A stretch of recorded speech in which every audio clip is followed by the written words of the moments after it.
દ્વારકાધીશ. તો ગાઈસ અત્યારે હું ને સુમિત બેઠા છે અહીંયા એના સુમિતના ગલ્લા પાસે. તો ગાઈસ ફર્સ્ટ ઓફ ઓલ તો સોરી આટલા લેટ બ્લોગ માટે. તો ગાઈસ 2 દિવસથી વરસાદ એટલો પડે છે કે બ્લોગ શૂટ કરવાનો ટાઈમ જ નહીં મળ્યો. તો ગાઈસ અત્યારે પણ બ્લોગ નહીં, પણ તમારી સાથે એક વાત શેર કરવાનો છું કે આપણે જે આ ગણપતિ બાપ્પા મોરિયા બોલીએ છીએ એમાં મોરિયા આવ્યું ક્યાંથી. તો ગાઈસ એના વિશે આજે હું તમને થોડી માહિતી આપવાનો છું. સો ગાઈસ કથાઓ અનુસાર એવું માનવામાં આવે છે કે મહારાષ્ટ્ર જિલ્લાના મોર ગામમાં મયુરેશ્વર નામનું ગણપતિજીનું એક મંદિર આવેલું છે.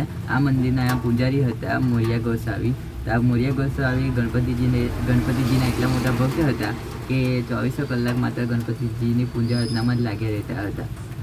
એક દિવસ ગણપતિજી આ મોરિયા ગોસ્વામીની પૂજાથી પ્રસન્ન થયા અને તે કૈલાસ છોડીને મોર ગામમાં સ્વયં આ મોરિયા ગોસ્વામીને મળવા માટે આવ્યા.